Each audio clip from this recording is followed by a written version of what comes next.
Hello मेरे प्यारे बच्चों, आज तुम लोगों के सामने मैं केमिस्ट्री का चैप्टर नंबर फर्स्ट लेके आया हूँ। केमिस्ट्री का चैप्टर नंबर फर्स्ट जो है वो क्या है बेटा? Chemical reaction and equation. ये चैप्टर बोर्ड की तरफ से देखें तो बहुत अच्छा चैप्टर है, बहुत आसान भी है और इसमें जो नंबर आते हैं ना वो भी बहुत अच्छे आते हैं। लगभग ये करीब 5 से 6 नंबर का चैप्टर है। इस चैप्टर को बहुत अच्छे से समझ लो और बहुत इम्पोर्टेंट टॉपिक हैं, गिने चुने टॉपिक से ही क्वेश्चन आते हैं, लेकिन हमें तो पूरा चैप्टर पढ़ना है। बहुत अच्छे से पढ़ेंगे और बताते चलेंगे कौन सी चीज़ें कितनी इम्पोर्टेंट हैं। चलो स्टार्ट करते हैं। केमिकल रिएक्शंस क्या होती हैं, केमिकल की तरफ देखते हैं। देखो बेटा, सबसे पहले बात करते हैं हम केमिकल रिएक्शंस की। केमिकल रिएक्शंस होता क्या है? तो केमिकल रिएक्शन क्या है? Chemical reaction are process in which new substance with new properties are formed. एक एक वर्ड के अनुसार इस डेफिनेशन को समझने का प्रयास करना कि केमिकल रिएक्शंस क्या होती हैं। केमिकल रिएक्शन एक प्रोसेस है in which new substance with new properties are formed. जो नया सब्सटेंस बनता है किसके साथ? नई प्रॉपर्टी के साथ। केमिकल रिएक्शन क्या है सर? एक प्रोसेस है जिसमें कोई नया सब्सटेंस बनेगा, उसकी प्रॉपर्टीज भी कैसी रहेंगी? वैसे नहीं रहेंगी। जैसे हम लोगों ने देखा होगा, मम्मी जी शाम को दूध लेती हैं और उसमें थोड़ा सा दही डालती हैं और सुबह हम देखते हैं वो पूरा दही में कन्वर्ट हो जाता है। ये क्या है? ये भी एक केमिकल रिएक्शन है। देखो, दूध की प्रॉपर्टी अलग होती हैं और दही की प्रॉपर्टीज अलग होती हैं। दूध हमारा लिक्विड फॉर्म में होता है, जबकि दही किस फॉर्म में? हमारा सेमी लिक्विड फॉर्म में है, सेमी सॉलिड फॉर्म में कह सकते हैं, इस प्रकार से है। तो आप देखो उसकी प्रॉपर्टीज बिल्कुल अलग है, टेस्ट बिल्कुल अलग है। तो केमिकल रिएक्शन एक प्रोसेस है जिसमें नया सब्सटेंस बनेगा, किसके साथ साथ? नई प्रॉपर्टी के साथ साथ। इस बात को याद रखना है। केमिकल रिएक्शंस के कुछ एग्जांपल देखते हैं जो हमारी डेली लाइफ में होते हैं। सबसे अच्छा एग्जांपल है कुकिंग ऑफ फूड, यानी हमारी माता जी जो खाना पकाती हैं वो भी क्या है बेटा? एक हमारा केमिकल रिएक्शंस है। ठीक। दूसरा, रस्टिंग ऑफ आयरन। आयरन को खुले में आप रख दो, कुछ दिन बाद देखना उसके ऊपर एक जंग लग जाएगी, तो वो भी क्या है बेटा? एक एग्जांपल है किसका? केमिकल रिएक्शन का। एक और एग्जांपल है क्या? रेस्पायरेशन। यानी रेस्पायरेशन क्या होता है? जो हम लोग सांस लेते हैं, यानी ऑक्सीजन अंदर जब हम लेके जाते हैं तो ये ऑक्सीजन हमारे फूड को किस में कन्वर्ट कर देती है? एनर्जी में कन्वर्ट करती है। इसी प्रोसेस को हम क्या कहते हैं बेटा? रेस्पायरेशन कहते हैं।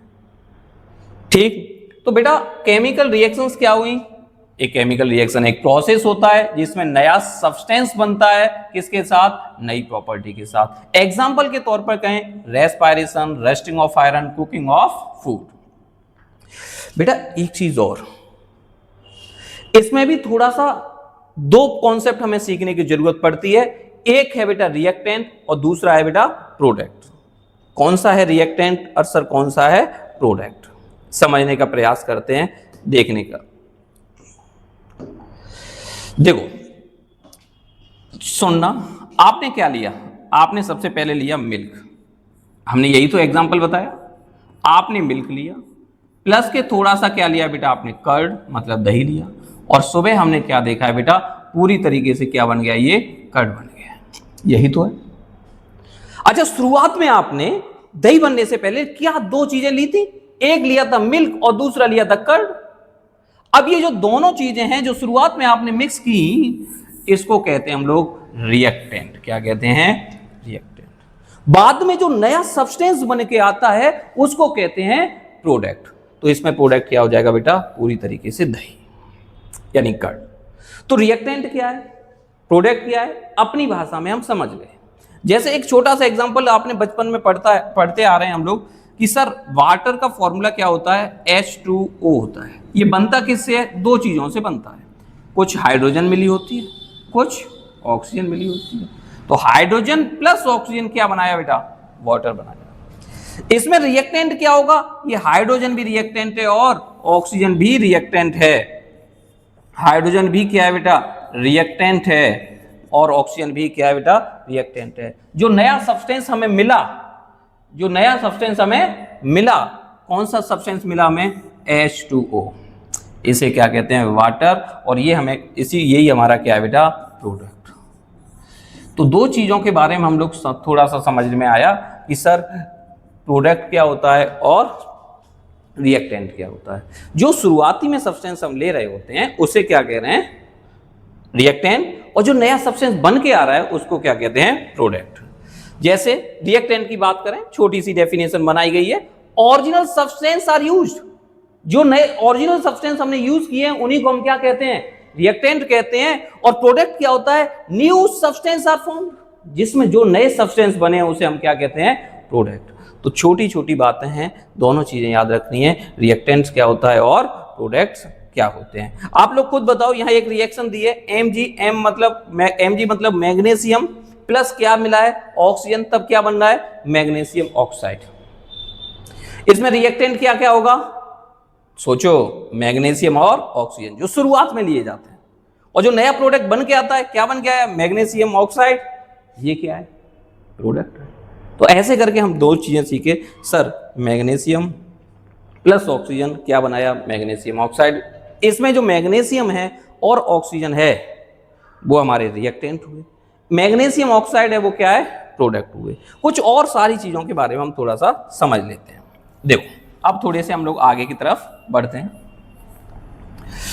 अब हमने रिएक्टेंट और प्रोडक्ट की बातें कर ली है, अब थोड़ा सा आगे बढ़े और इसमें देखते हैं हम लोग एक और अच्छा सा एग्जांपल, जो magnesium plus oxygen gives magnesium oxide. Magnesium क्या है, मैग्नीशियम एक मेटल है। मैग्नीशियम क्या है, मेटल है। अब बेटा इसे जलाया जाता है, हमेशा कोई भी चीज जब जब जले तो समझना वो किसके साथ रिएक्ट कर रही है, ऑक्सीजन के साथ। तो मैग्नीशियम प्लस ऑक्सीजन, यहां पर इसीलिए लिखा गया है मैग्नीशियम प्लस ऑक्सीजन जब जल रहा होता है तो क्या बनता है बेटा, मैग्नीशियम ऑक्साइड बनता है। यानी कहां सर, कैसे, देखो इस डायग्राम के उससे समझते हैं। इन्होंने एक मैग्नीशियम रिबन लिया, एक छोटा टुकड़ा लिया मैग्नीशियम का, इसको ये टंग था, इससे चिमटे की तरह होता है, इससे पकड़ लिया, ये देखो ये मैग्नीशियम रिबन, ये बेटा बर्नर है, बर्नर से इसे जलाया जा रहा है। अब एक बात बताओ, मैंने अभी कहा अगर कोई चीज जल रही होती है तो किसकी प्रेजेंस में जलती है, ऑक्सीजन की। क्या जल रहा है, मैग्नीशियम। तो आप दो चीज समझ लो, मैग्नीशियम प्लस ऑक्सीजन, दो चीजें हो गई। और ये जो पाउडर बन रहा है ना, इसमें धीमे धीमे नीचे गिर गिर के इसमें जो गिलास में आके स्टोर हो रहा है, वो यहां देख रहे हो बेटा, ये क्या है बेटा, मैग्नीशियम ऑक्साइड। क्या ये, मैग्नीशियम ऑक्साइड। तो जब केमिकल रिएक्शन में हमें एक एग्जांपल समझ में आया कि sir magnesium plus oxygen gives magnesium oxide, इसे मैग्नीशियम को रिप्रेजेंट थोड़ी सिंबॉलिक फॉर्म में कर देते हैं, किससे, Mg से, ऑक्सीजन को O2 से, मैग्नीशियम ऑक्साइड को MgO से। ये बेटा एक चीज और याद रखना है, क्वेश्चन यहां से आता है, बोर्ड में आया है। कैसे आता है, सुनो। पूछा जाता है कि जब हम मैग्नीशियम रिबन को जला रहे होते हैं तो इससे जलाने से पहले हम इससे साफ करते हैं, सैंड पेपर से इसे साफ करते हैं। क्यों रगड़ रगड़ के इसे साफ करते हैं, क्यों रिमूव करते हैं, क्यों साफ करते हैं, मतलब जो हमने रिबन लिया उसे सबसे पहले क्लीन क्यों करना पड़ता है जलाने से पहले, ये क्वेश्चन आता है। देखो इसे हमें क्यों करना पड़ता है, इसका रीजन समझो। क्योंकि मैग्नीशियम क्या है बेटा, हमारा एक मेटल है। क्या ये मेटल है, तो इसकी थोड़ी सी कहानी समझो। मेटल को जब हम खुले में रखते हैं तो ऑक्सीजन के साथ रिएक्ट कर जाता है, एटमॉस्फेयर में कई सारी गैसेस हैं उसके साथ रिएक्ट करके वो पहले से ही मैग्नीशियम ऑक्साइड की ऊपर से लेयर बना लेता है। मान लो ये मैग्नीशियम रिबन रखा था, ठीक, कई दिनों तक रखा रहा, तो इसके ऊपर एक छोटी छोटी सी लेयर जम जाएगी। वो किसकी लेयर होगी, मैग्नीशियम ऑक्साइड की। अब साफ हम इसीलिए करते हैं ताकि ये मैग्नीशियम ऑक्साइड की लेयर क्या हो जाए बेटा, रिमूव हो जाए और ये आसानी से क्या हो, जल सके। तो ribbon is clean to remove protective magnesium oxide layer. Ribbon को हम क्लीन इसलिए करते हैं ताकि जो प्रोटेक्टिव लेयर है वो क्या हो जाए बेटा, हट जाए, क्योंकि ये अच्छे से जलने नहीं देती है। ठीक, दूसरी चीज, जब ये जल रहा होता है तब क्या होता है, सुनना, जब ये मैग्नीशियम जल रहा होता है तो magnesium ribbon burn with a dazzling white flame, यानी जब ये जल रहा होता है ना तो बहुत चमकीली लाइट आती है जिसे हम क्या कहते हैं, डेजलिंग व्हाइट फ्लेम। तो ये भी क्वेश्चन पूछा जाता है कि मैग्नीशियम के एक आध ऑब्जर्वेशन बताओ कि जब हम मैग्नीशियम को जला रहे होते हैं तो क्या हमें दिखाई देता है। तो आप कहोगे कि जो मैग्नीशियम रिबन है one with white dazzling flame. दूसरा, क्रैकिंग साउंड भी इससे रिमूव आता है। कौन सा साउंड, क्रैकिंग साउंड। कैसा साउंड आता है इससे, क्रैकिंग साउंड भी निकलता है। दो ऑब्जर्वेशन हमें याद रख लेने, क्रैकिंग साउंड निकलता है, साथ में व्हाइट डेजलिंग फ्लेम, जो ये जलने की जो दिखाई दे रही ना, ये व्हाइट डेजलिंग बहुत चमकीली लाइट होती है। तो हम लोगों ने अब तक क्या पढ़ा, ध्यान से, केमिकल रिएक्शंस। केमिकल रिएक्शंस क्या होती हैं, एक प्रोसेस होता है जिसमें नया सब्सटेंस नई प्रॉपर्टी के साथ में बनता है। फिर हमने पढ़ा रिएक्टेंट, जो ओरिजिनल सब्सटेंस हम यूज़ कर रहे हैं उन्हें रिएक्टेंट कहते हैं। फिर हमने पढ़ा प्रोडक्ट, जो नया सब्सटेंस बन रहा है उसे क्या कहते हैं हम लोग, प्रोडक्ट। फिर एक सबसे बेहतरीन एग्जाम्पल हमने समझा कि इसका मैग्नीशियम और ऑक्सीजन का, मैग्नीशियम और ऑक्सीजन का। मैग्नीशियम एक मेटल है, जब ये ऑक्सीजन के साथ रिएक्ट करता है तो क्या बनाता है, मैग्नीशियम ऑक्साइड। जब ये मैग्नीशियम ऑक्साइड को जब बन रहा होता है, यानी जब जल रहा होता है, तब इसमें क्या होता है, क्रैकिंग साउंड आती है। कौन से फ्लेम के साथ जलता है, डेजलिंग व्हाइट फ्लेम के साथ। इसे साफ क्यों करना पड़ता है, ताकि मैग्नीशियम ऑक्साइड की लेयर को हम क्या कर सकें, रिमूव कर सकें। अब तक हम ये समझ चुके हैं। अगला टॉपिक थोड़े से समझ लो, डेली लाइफ में केमिकल रिएक्शन हमें कहाँ दिखाई देती है। अच्छा खुद देखो ना, सॉरिंग ऑफ मिल्क, दूध का खट्टा हो जाना, फॉर्मेशन ऑफ कर्ड, दही बन जाना, कुकिंग ऑफ फूड, ये सब एग्जांपल किसके बेटा, हमारे केमिकल रिएक्शंस के। डाइजेशन ऑफ फूड, रेस्पायरेशन हुआ, फलों का पकना, रस्टिंग ऑफ आयरन, ये सब एग्जांपल हैं किसके बेटा, केमिकल रिएक्शन के, जो हम अपनी डेली लाइफ में होते हुए देख रहे हैं। अब थोड़ा सा हम आगे की तरफ बढ़ रहे हैं। देखो अब कैरेक्टरिस्टिक्स ऑफ केमिकल रिएक्शंस, जब केमिकल रिएक्शंस होती हैं तो उनकी कुछ कैरेक्टरिस्टिक्स होती हैं जो देखी जा रही होती हैं जब केमिकल रिएक्शन हम कर रहे होते हैं। तो क्या क्या हो रहा होता है उस वक्त, देखो एक एक करके बढ़िया पॉइंट से याद रखना है। सबसे पहले जब केमिकल रिएक्शन हो रही होती है तो फॉर्मेशन ऑफ प्रेसिपिटेट होता है। फॉर्मेशन ऑफ प्रेसिपिटेट, प्रेसिपिटेट क्या है, इनसॉल्युबल सब्सटेंस। क्या है, इनसॉल्युबल सब्सटेंस, यानी केमिकल रिएक्शंस कुछ हो रही हो, उसमें एक ऐसा पार्टिकल ऐसे सब्सटेंस बन जाएगा जो इनसॉल्युबल है, पानी के अंदर घुल नहीं रहा है। प्रेसिपिटेट क्या है, याद रखना है, इनसॉल्युबल सब्सटेंस। एग्जाम्पल अभी इनके चक्कर में मत पड़ना।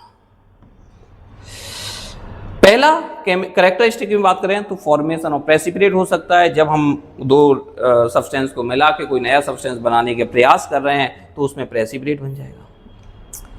हो सकता है क्या निकले, गैसेस निकलें, यानी इवोल्यूशन ऑफ गैस हो जाए, जब केमिकल रिएक्शन कर रहे हैं तो गैस भी निकल सकती हैं। दूसरा, कलर चेंज हो जाता है, स्टेट, चेंज इन स्टेट हो सकती है, और चेंज इन टेम्परेचर हो सकता है। तो कैरेक्टरिस्टिक्स हमने कितनी पढ़नी है बेटा, 5। केमिकल रिएक्शन हो रही है तो 5 कैरेक्टरिस्टिक हो सकती हैं। पहला है फॉर्मेशन ऑफ प्रेसिपिटेट, क्या है, फॉर्मेशन ऑफ प्रेसिपिटेट। दूसरा है evolution of gas, change in colour. तीसरा है, चौथा है चेंज इन स्टेट। 5वां है चेंज इन टेम्परेचर।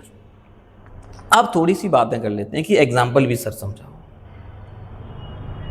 एग्जाम्पल भी समझाओ। चलो थोड़ा सा समझ लेते हैं, अगर आपको समझ में आ जाए, क्योंकि अभी केमिकल फॉर्मूला बनाना भी मैं सिखाऊंगा इन्हीं आगे आने वाले टॉपिकों में। देखो समझ लेना है फिर भी। देखो सबसे पहले एक एग्जांपल लिया है हमने किसका, फॉर्मेशन ऑफ प्रेसिपिटेट का।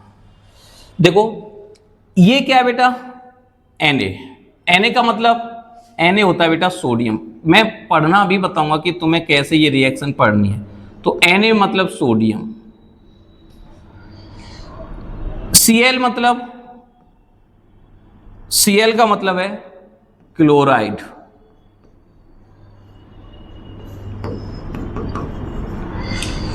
Ag का मतलब है सिल्वर। NO3 का मतलब है नाइट्रेट। तो चार वैल्यू मैंने थोड़ी सी आपको समझाने का प्रयास किया। सर जो केमिकल रिएक्शन में रिप्रेजेंट किया जा रहा है वो Na का मतलब होता है सोडियम, Cl का मतलब क्लोराइड, Ag का मतलब सिल्वर, NO3 का मतलब नाइट्रेट। अब इसके अनुसार इसे समझना कि सर बहुत से बच्चों को अभी तक ये नहीं पता होता सर NaCl क्या है। अरे बनाना नहीं सिखा रहा, पढ़ना नहीं पता, ये मैं कहूं NaNO3 क्या है, नहीं समझ आ रहा तो समझना, मैंने सिर्फ 4 वर्ड लिखे हैं, इससे ये केमिकल रिएक्शन तुम्हें थोड़ी बहुत समझ आ जाएगी। क्या Na को हमने क्या कहा, सोडियम, Cl क्लोराइड, तो इसे पूरे को हम क्या करेंगे, सोडियम क्लोराइड। पढ़ना आया। दूसरी चीज Ag का मतलब सिल्वर, NO3 मतलब नाइट्रेट, तो ये क्या हो गया बेटा, सिल्वर नाइट्रेट। आगे बढ़े, AgCl सिल्वर क्लोराइड, और दूसरा क्या है बेटा, NaNO3 सिल्वर नाइट्रेट। क्या चीजें हमें समझ में आई। केमिकल रिएक्शन जब हो रही होती है तो प्रेसिपिटेट बनता है। प्रेसिपिटेट के लिए एक एग्जांपल हमने लिया है, कौन सा है, NaCl sodium chloride, AgNO3 silver nitrate, AgCl silver chloride, NaNO3 sodium nitrate. जो यहां पर AgCl है वो हमारा क्या है बेटा, प्रेसिपिटेट है। क्या है बेटा, प्रेसिपिटेट है। शॉर्ट में इसे PPT भी कह देते हैं, कोई प्रॉब्लम नहीं है। तो हमें पता लग गया सर गैस निकल रही है, ऐसी रिएक्शन भी बता दो एक, कैसे, सुनो बेटा। देखो हमने एक एग्जांपल लिया है Zn का मतलब होता है जिंक, और एक एसिड लिया है HCl। जब इसे दोनों को हमने मिक्स कर देते हैं तो बना लेता है जिंक क्लोराइड, और कौन सी गैस निकलती है इससे, हाइड्रोजन गैस निकलती है। सुनना, रिएक्शन कैसे समझ में आए सर, रिएक्शन ही नहीं आती है, आगे आने लगेगी, हम बता रहे कैसे। जैसे ये जिंक है और इधर HCl है, सुनना, हाइड्रोजन को हटा के कौन बैठ गया यहाँ पर, जिंक। देखो Cl के साथ हाइड्रोजन को हटाया और कौन आ गया, जिंक। हाइड्रोजन बाहर निकाल दो, हो गया। दूसरा चेंज इन कलर बहुत सारे होते हैं। AgCl है, जब इसे हम धूप में रखते हैं तो सिल्वर अलग हो जाता है, क्लोरीन अलग हो जाता है। AgCl हमारे व्हाइट कलर का होता है, और ये जो सिल्वर है वो लगभग ग्रे कलर की होती है, तो ये हमारे कलर भी चेंज हो सकते हैं। चेंज इन स्टेट की बात कर लें तो हमारा बर्निंग ऑफ वैक्स, मतलब जो मोम होता है उसको जलाना, तो ये डायरेक्ट सॉलिड से किस में चला जाता है, गैस में बचता है, लेकिन कुछ पार्ट बचता भी है। चेंज इन टेम्परेचर में 2 आता है, यहां से क्वेश्चन आने की सबसे चांसेस रहते हैं, क्योंकि चेंज इन टेम्परेचर का मतलब है एक्सोथर्मिक रिएक्शन। मतलब ये 2 प्रकार से हो सकता है, एक्सोथर्मिक रिएक्शन और एंडोथर्मिक रिएक्शन। टेम्परेचर चेंज हो रहा था। एक्सोथर्मिक रिएक्शन में हीट इज इवॉल्व्ड, इससे क्या होता है, हीट निकलती है। ऐसी रिएक्शन में जहां से हीट क्या हो, इवॉल्व हो, हीट बाहर निकलती हुई दिखाई दे, तो हमारी कौन सी रिएक्शन कही जाती है, एक्सोथर्मिक रिएक्शन। एंडोथर्मिक रिएक्शन कौन सी रिएक्शन होती है, जिसमें हीट एब्जॉर्ब हो, या ऐसे को जिसमें हीट दी जा रही हो, हीट एब्जॉर्ब या फिर हीट दे जा रही हो, तो हमारी कौन सी होती है बेटा, एंडोथर्मिक रिएक्शन होती है। देखो एक्सोथर्मिक रिएक्शन समझते हैं। देखो जिंक लिया और H2SO4 लिया, जिंक Zn जिंक होता है, H2SO4 सल्फ्यूरिक एसिड होता है। इन दोनों को रिएक्ट कराया तो जिंक सल्फेट बन गया और हाइड्रोजन गैस इससे निकली, और क्या चलता है बेटा, हीट। आप इसमें सॉरी, देखो zinc plus H2SO4, sir reaction कैसे याद रखूं, समझना। देखो बेटा यहां हो क्या रहा है, यहां H2SO4 और जिंक का रिएक्ट कराया तो हाइड्रोजन को हटा के क्या आ गया, यहां जिंक, देखो आ गया ZnSO4। कौन सी गैस निकल गई, हाइड्रोजन गैस, क्योंकि यही तो फालतू हो गया, यहां से इसकी जगह कौन आ गया है, जिंक आ गया है, और साथ में क्या निकलती है इससे, हीट। तो कौन सी रिएक्शन होगी, एक्सोथर्मिक रिएक्शन। सर और एग्जांपल एंडोथर्मिक का भी समझाइए। एंडोथर्मिक रिएक्शन है कि कैल्शियम कार्बोनेट लिया, Ca का मतलब कैल्शियम, CO3 का मतलब कार्बोनेट, तो हमने क्या लिया है, कैल्शियम कार्बोनेट, क्या लिया है, कैल्शियम कार्बोनेट। इसको हीट किया तो ये दो चीजों में टूट जाता है, कैल्शियम और ऑक्सीजन यानी कैल्शियम ऑक्साइड, दूसरा CO2 कार्बन डाइऑक्साइड, यानी कैल्शियम ऑक्साइड और कार्बन डाइऑक्साइड में टूट जाता है। मेरी छोटी छोटी बातें हैं, उन्हें याद रखो। जब जब आप कार्बोनेट दिखाई दे और कार्बोनेट को आप हीट करो तो कार्बन डाइऑक्साइड